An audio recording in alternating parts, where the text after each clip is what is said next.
Sa mundo ng sports, mahigit sa 100 paddle players ang magtatagisa ng galing sa 2024 FIP Rice Manila na kauna-unahang International Paddle Federation Tournament sa bansa. Si Bernadette Tinoy ng PTV Sports sa sentro ng balita.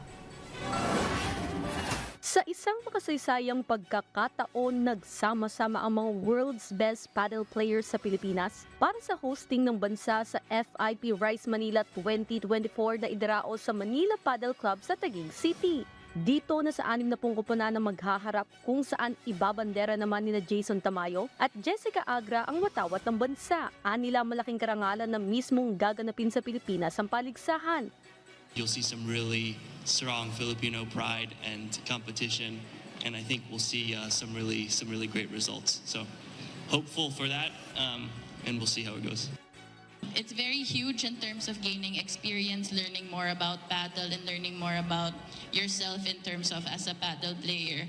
So very excited to play against and see international players at higher level come here in Manila to play. So hopefully we get good results as well, but very excited just to play.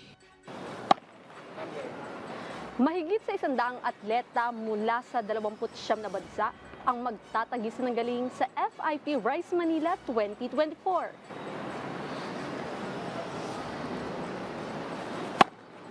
Meron tayong Netherlands, Spain, UK, Indonesia, Thailand, China, Japan, also free entrance. Lagi ang paddle is open to all. Talagang ang events ng Philippine Paddle Association at lahat ng clubs ng Manila Paddle Club is open to all. Bukas siya sa lahat ng manonood.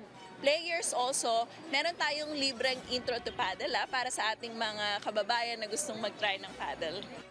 Samantala, sa linggo November 17, inaasahang matutukoy na ang tatanghaling kampyon sa nasabing patimpalak. Bernadette Tinoy para sa Pambansang TV sa Bagong Pilipinas.